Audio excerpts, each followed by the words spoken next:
Manje gani mtakati wanu. Namumaze doya tebende. Tukwanyisa nyemengo.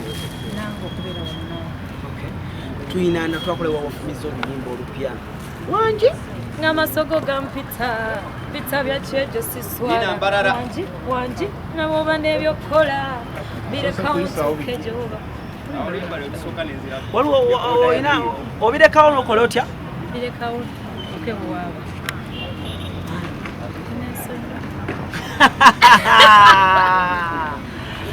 Nina abasooka banyonyola ndeka wayina omukwano ogutagambika era nkyagwina naye ne bwofoto siwokizaamu. People don't know how to rule beautiful things, you know. But enough is enough. Tuli wano, let's talk about Nina bw'oyogera oluzungu oba onyiize. Omanyi Nina bw'oyogera oluzungu oba onyiize. When you just stop our gambit to talk about, well, the thing is, I always get serious when I go to English. Era bulengula nongamba nonga you know what Alan ngawo manya namanya kampunda tayagala kati awo kukola kintu nenga amavidiyo yabadde nnungi vidiyo wagikoleddewa Zanzibar Island. One day I woke up, I took my team there. Like, it's another way of dreaming big. I wanted to do something I've never done before. Ngamba can't try. It was so amazing moving with people who are so calming. Positive energy. Mwana go mwana wa makeup artist na saibo ya shooting video no jola banabira bus ani yakwata makeup fatty faces. I have been there and the car and janange 3 days. Oh my God, you guys thank you so much. I do really appreciate it. Simanche nyiza kwa kwa sente zimala. Nengo oli musanyufu nnyo bani abakuli okuja abakwa positive energy ennaku zino bani nina watabuse. But it is only people abafuwa vibe era katonda yasembereza abantu. Hey boina bali bachama abali around you bali bafunyo abasegomba na kuloza nayo eyo TikTok egena friend ana Nina Bana wa TikTok bagenda kusalamu. Owange. Wanji teweko makola ki? Ng'amasogo gampita segomba kuba relax. According to how I feel. I love you. Naye omuntu atayagala Nina abamwaga really abayagala ki? Omuntu asojja Nina abayagala ki? Okay, I am so human that I understand the nganze bosagala bala. Boloza nsubira byo mo. I'm also no mananga ina gwenda banenga.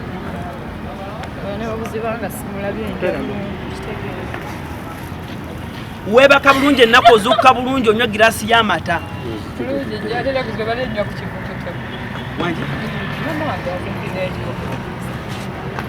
njagala endabika gy'olabika. Paka kati negwe wangi gyonna mirembe. Ngoluyimbo tulina wangi bambi mwe bali ddala. It's 4 days but the reception is so beautiful. Ala ne bazajja oluyimbo katonda kulumya bayaaye balina okulumibwa baana ffe naye olina obulumi ku mutima bwonna bwonna. I found God, I found peace. I say katonda si mwangu tumunonyesiyona naffe tukyamunoonya abagamba twamulabe batumwebaza nti atuwadde peace. Kyekisinga okuluma ku duniya ya Allah eno ku duniya kuno kyekisinga okuluma noga kale Mukama Katonda obulungi bwe nali mbeereddeko eri abantu abamu naye ate Katonda atunenya obutejjusa okukola kyetukola mu bulamu. Because it comes back in a way now. Nizo kuba ndi eno yenga mbaye kali bamenye nabeera obulungi eri omuntu eyanzira naye Katonda alina engeri endala gy'aziriza obulungi. So kyekyo ekisinga okunnuma oyinza okukyuzinga okwagala omuntu nga kale mwagale Have you ever treated someone right, then someone treats you like a trash?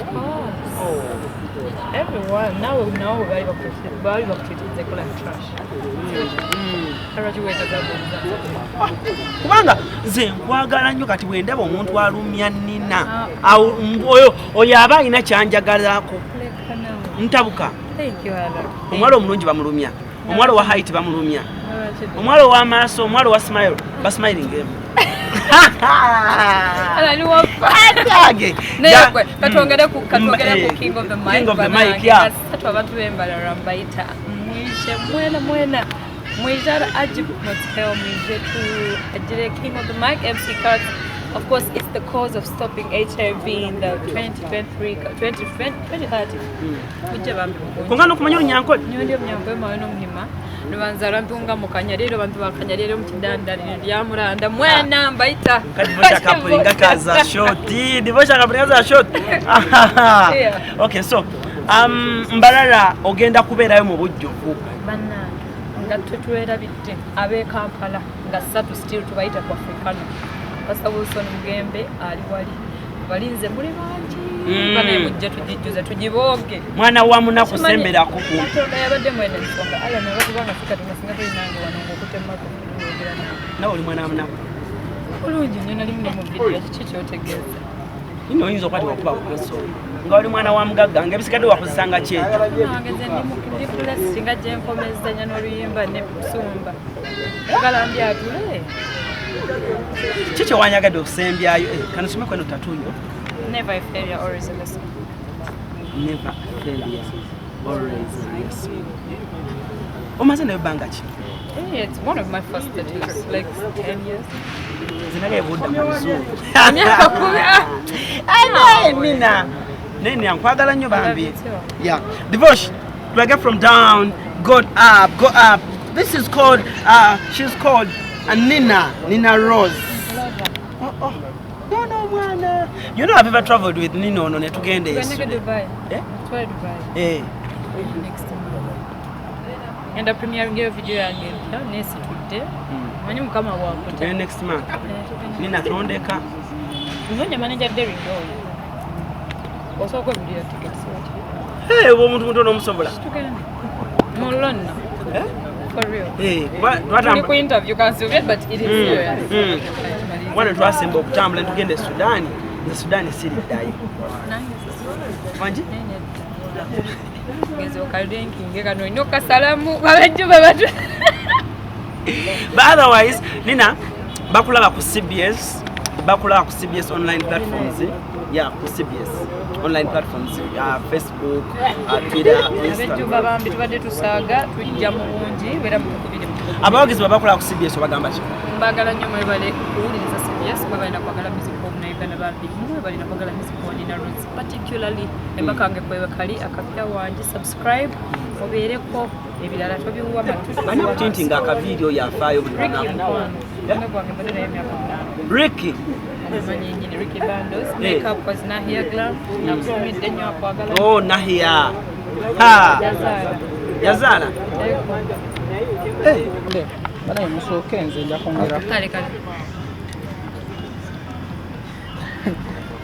okay but nice such as gwatandika kugenda ofunya akatengo okay ngenda okongera kale tofuna kati feel free nebyagera ogumbuze kale tugende okay tugende Nina ogamba ota Nina webale kukiika embuga amina kyamusamunene nnyo nange okwanyirizibwa wano njaga kwebaza omusajja oyo MC Cards kaza mpise kudduka kwa Kabaka okwetaniddemu okustalkinga HIV era nga ndi musanyufu nnyo okuba part of it such as now omanyi anything to brings good impact to the society I'm so positive tulabeyoko ne ka fight drugs run cause yegundi gye twali tulinawo. That's a very good idea. Why shouldn't we do it? Nenda kunonya gwa batandika kino ekintu run yeyo tugitandikewo. Inshallah. Okay Nina physically nga tutandikiddewo akayimba kaffe wangi nga kwogeza abantu obwama kubanga kalungi nnyo twakashutingira Zanzibar. Nakola ekintu kye sikolangako. This was my own idea nensula tiimu yange era njagala kubeebaza nnyo Cyber, Fat Faces, Casey Collection, manager wange Derek. Olwo abantu abaasula ku team basi for 2 days such as, you know. So I'm so grateful for my team for executing something ekiri mu kwogeza abantu obwama, and that shows our power. I'm so grateful. Waliwo yadde ya commenting okwo ku social media ku YouTube yafaawo ng'agamba video ya Mushesheres. Ate temugezesa. Sitera kwogera nze bintu bitayituuka. Njagala nnyo okuwa amazima abafaani bange twagishootingira Zanzibar bange. It costed us a lot. 30 million plus, but it was worth it. I think I put got tickets as well. Just the expense of it. That Nina nga twakava mu lockdown akasente obadde okajjawo. Mbadde nkola nze ne mbadde mu lockdown mbadde nkola. I've never been down. I've never been failed to support by my fans. Era njagala beebaza nnyo nze nga ne mba mpita any struggle. Era owulirayo we mu matu gange kubira wayo nanyimbirako ku mukolo gwange. I'm so grateful. Sina sente walala wenzi. I still say this suggest because I want to inspire girls okwenyumiriza mu kye bakola. Sina yo musajja akeera mbwa ateekamu. Naina namuleka. Nina akayimba kano wanji wazze mulaavu n'amasogo gampita nsantezwa ebintu bitasobola kwewala nga laavu okitegeera naye kiri bigenda kuba point kati kubanga nsigala nkola mulimu gwange nina okuyimba ennyimba lemba siri mulaavu you have to do it andi mmwe ebintu bye mufeesinga muri your life mumala ne mubiyimbako kati gwoyinza okuba oli mu relationship empya ey'essanyu naye ng'oli wano otubuza kiveeko ekyo nja kukubaako amawembangi but for now it's a beautiful song for my lovers out there abantu abanyumirwa love music of course nyimba nyingi ez'omukwano byobojekande ekyoyoyo ne kano kakano mukanyuze mukagale mukasharingire n'abagala ate ex tosobola kamuweereza atuveeko mu Bulange. Is it your first time okwapya lino? Yes, several. Never naye ndi musanyufu nnyo nga tutuddewo ku birala. I'm so humbled and grateful right now. Awangali I Ssabasajja. Akatoleke kanze nga mmaliriza. Omusawo gutuuseewa. Wanji? Ogwaki? Nina oluyimba olupya lwe bayita wanji bwe guba gwe musango bannaye gwe nakoze ogw'okukola vidiyo ennungi. Omusango omulala byonna bye muwulira mu mawulire mubyerekereze kubanga nze ng'omuyimbi mmanyi what matters and what I want. I've been in this industry mmanyi ekisaana obudde bwange mundekemu bannaye mbawa oluyimbi nnyimba ennungi bwe nkikoze ate lwe mwagala okuvaayo mbuki mundeke mulimba nabategedde sisobola kale nakukyusa timing ebunzira ku kirala mulimba akapera wanje ng'amasogo gampita pita bya kyejo siswala newemba n'ebyokola birekawo tuuke gyoba wanji ng'amasogo gampita pita bya kyejo siswala newaba dija kuba mbwe sikulaba sibala. It's available on my YouTube. Subscribe and share with your loved ones. itabe embalala Nina King of the mic. Yeah. Nakuza omwezi gusatu abambalala tunga mu mwena abantu b'entu mwije tuveyo tufena ahari muanji port hell to stop HIV/AIDS and come 2030 bana yange address n'enkondo zonna muzijeyo ngenda kubeerayo niyo ogenda kusooka wa bugembe wa musumba yasooka netugirinya pakambalala netugirinya mpaka embalala. What is that one memory gy'osobola okujjukira ku bugembe? Sanchez the meeting and omuntu ali humble omusajja. First of all kasooka enja tule a surprise with you limba sajja ono bwe namugamba bwe nasaba okola naye Sanchez yayimuka nga ye najja mu studio sikirabanga ngeri gyeyisaga sikirabanga bayimbi balala bakatona ne kati kyakyewunya mbeera ngamba manager wange kiva ku kinga omuntu wakale bwatyo ng'atakyali humble and respectful.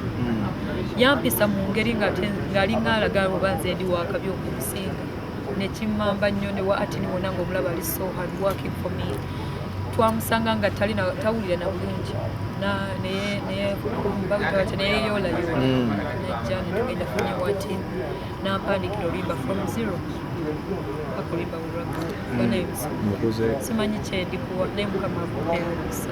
Thank you so much banna sajja zoligaya muhali hamu nsaba buli muyimbi bannanga afuneko kyasa akole naye ebyadda Nina kyensabira buli omu akasemba bakaterekeka oluyimba lwa Pastor Wilson Kugende naye waliko omwavu nnyo bulungi nnyo mukwana abantu tebamanyi nti nze nalundako n'ente sante zinalinnyako mu busa n'endwala obugeregere n'enjiga okuwaata byonna it's an experience by the way and you should abantu balina okuthankinga Katonda okubayisa mu mbeera embi kuba mwoyigira ebintu ebisinga oyiga okuba omugumu oyiga oba video twakulabamu gwe musuuza baani naliko omunaku mukwano nga nze sisobola make up ono nga sisobola njala zino so tolowooza munaye mbunze nzize n'engwawo talatambuzaako ekigere nga ngenda mu ssomero mukwano just that because ebimu tetubyogera obubaka eri aba CBS kubaka ne CBS channel nange mwebale kwagala miziki waffe mwaddala kwagala miziki waffe Uganda. Thank you so much. Kayimba kange kafulumye mukagale. Video was shot by Cyber Magician. Audio ne rwandikibwa Dr. Brain. Josh King na producing engoma mwebale. Mengo. Bulange Mengo. Wanyini wetuli. Jamani tutuse wano. Emizembe giri wano kulira mpewe fuwa bulungi. Era okukkiriza okola weetabye essaawa zino olina okubanga Katikkiro yasitampize ento abadde aliya ne Katikkiro chapter 5 nga tuzze gy'emisinde kubanga kozi yaabwe eri simila to kozi zetiro okuba nazo eza kulwanyisa akawuka ka Mukenenya era tatuyisiza bubi tumusitopinze mu kombo yulagadde obadde olaba security ne tugamba muveeyo ntugana twagala Katikkiro twagala omwebaza mbu atuwadde akakisa natwendosinga lwagadde ne twegatta naye ne MCCAS Foundation ne mukola mutya netujja ku Bulange twagala ogamba abantu abakarani oba oli Muganda oba oli Mukyoli oba oli Mulango tugiwakire abakarani nabinnyo bigenda okubeera nga etegeeza gigenda kuba misinde emisinde gino atasobola kudduka atambule atasobola kutambula ayavule atasobola kwavula yekulule atasobola kwekulula yebakewo naye nga ayambadde abakarani t-shirt okubeera nti awagidde kozi eyo kino ekintu kikulu nnyo awareness eyo nungi eba eyamba ggwanga eyamba Uganda n'okumanyisa ensi yonna tukola ekintu ekiri mu World Book of Records abantu ne bakuŋŋaana mu kifo kimu ne bakola kozi embwezi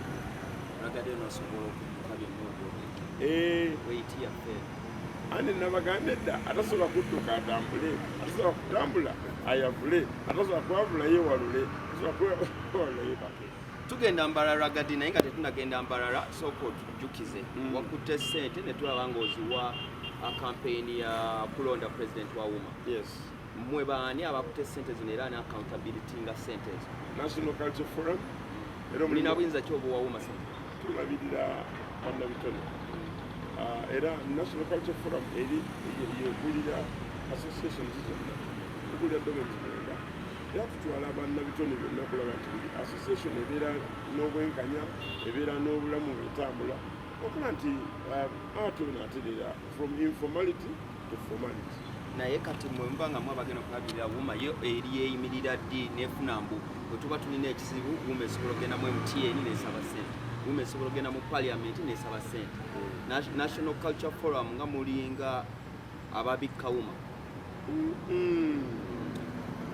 oba safa abatabitegeera ebintu tubitegeere omanyi waliwo ebintu bibiri waliwo okumanya n'okutegeera abantu abasinga bamanya naye tebategeera nsonga ebintu birimu bwetugenda mu formality waliwo structures ministry wakirira wansi n'ogenda ku UNCC wakirira wansi n'ogenda ku NCF oboka wansi wa NCF n'ogenda ku associations so ebintu bino byonna ffe tuli bakalabalaba okukola tuyamba bannabitone bonna abayimba ennyimba abazanya firimu ne babawusa bonna abantu abakola Ragadi abantu kye bagamba mu buli ewali ssente ziri mu ekikwatana mu creative industry Ragadi abaawo naye abantu nali njogera kinkusaha nga buli omu abuuza accountability eno ani ali in charge of accountability kubanga batuulira bikapu ne biva eggulu ne biva mu microfinance ne ziba biliyoni ne ziba mu parliament kati kiringanga munda kabakalani bagula t-shirt nekoddukiramu etwala ku kitundu wali oliddeko abantu abagala okwebuuza ebibuuzo ebyo kubanga omanyi kozi kiriko kozi kyetuliko okutereeza bayimbi kozi kyetuliko okutereeza abazanya firimu kozi kyetuliko okubeera nga bati amugenda bategeeza omanyi lwagadde ekisinga otufuulinga ffena abatudde eri emabega tulabange waliyo ebisawo bya ssente byemugamba gye biri akati gweweebuuze olabanga omukazi ng'addusa awaka nga gwoli mukazi mulala oyagala kuddamu akati wabaddewo ba leaders bataano ate bagamba zirinnemeredde yinza okukolemera ngaolina ssente so at the end of the day it is personal olina okwagala kyoyagala kyokola bwonsanga nti ndi ku buganda temuli ssente ate ziriwa tumanyi fetuweera bisawo byeggulu bwowuliranga miliyoni abantu balekerawo okwogera bye batamanyi boogera amazima ate tumanya zaalaze watuwulira zazize naye awo mugenda tuddamu kulaba ceke ya ragadi ng'agiwa mugende mulondi katisi oyinza okuteeka mc king of the mike oli nagamba okimanyi katisi yafunye sente okuva mu cnn naye nga byayogera tabimanyi naye nga yemboozi gyayagala abantu bawulize so ekiri e uganda olwaleero waliwo kyebaita propaganda and stereotyping n'okuwaayiriza n'obutamanya kati abantu abasinga bandi boogera ebintu nga boogera ngayinza okuba takwagala kati naye nga talina bwakyogera takwagala nayogera ku ekyo kyokola so olwaleero mbadde nkuwanira kabakalani owulira nebe mbasigenda kudduka naye nenkuyita jangu odduka emisinde gya kabaka otakigamba tikizaamu amaanyi tugenda mbalala ragadi tulina omupiira era gwe tubadde tugyekula n'okutunza buganda tuyanziza mu batwendosinze ragadi onosamba omupiira embalala kyokka kye bambuuze era ozanya nali musambi wa mupiira ndi golkipa bino ebintu kati sikwe bitegereba otyo nali golkipa paka naliira bufe nengejja nali kasajja katono ng'emisinde gidduka ragadi okyayina andi omupiira gubeera mutwe owasooka negudda mu magulu n'emikono so ebyo byonna bindi mutwe lwaki mwayongezaayo okulonda kwa pulezidenti omu saha ebbaluwa yabateesizza mwenna ne mutya okuva nss paka enooluma saagala kutiisatiisa bantu asagala njagala nkubulira amazima nakugambye nze ne musajja muganda waliwo enjawulo bitulina okumanya n'okutegeera oluusi betutegedde kintu ate kulanga abakimanyi njagala bagamba nti nze omuntu yenna okwogera ku anti olwaleero tulikozesa passion okimanyi nti kati oyagala okubeera mc waliwo newokola oba mc nga tebakusasudde naye ngaowuliro embala obudde butukutte ebyawuma bijja kuba byawuma ayita abantu embalala kubanga kapiira ogambye gy'oli omusajja yangambye babaddeko activation tmc bwebazanya ragadi amabala gonna gayimba kati bagamba oli embalala next week friday ekituufu next week friday tujja kubeerayo fenembala king of the mic kitegeeza binene mcs ba mc abategeera ekintu kyebakwatako katamba mc cards tujja kubeera nabayimbi abala bangi nyo tujja kubeera nze kenyini tujjamba kukola omusiki nanstop mugenda kubaala mugenda kudigidda mugenda kyakala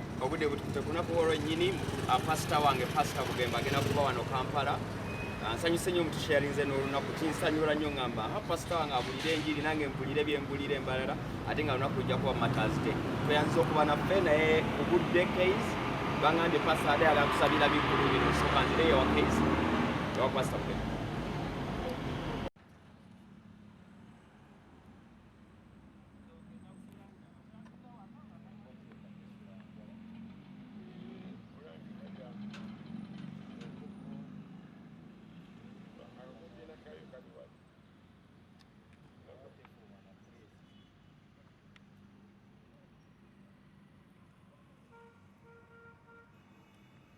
kamera ekomyewo amasanyazi gaade gagiweddeko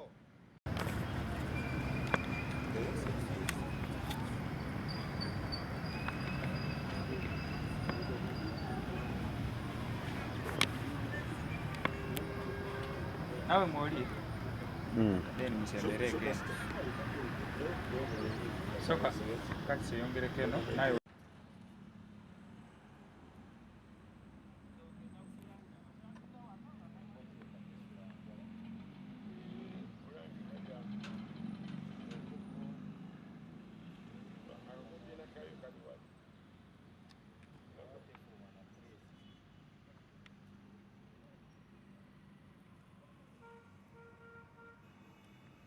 kamera ekomyewo amasanyazi gaade gagiweddeko 88.8 CBS FM.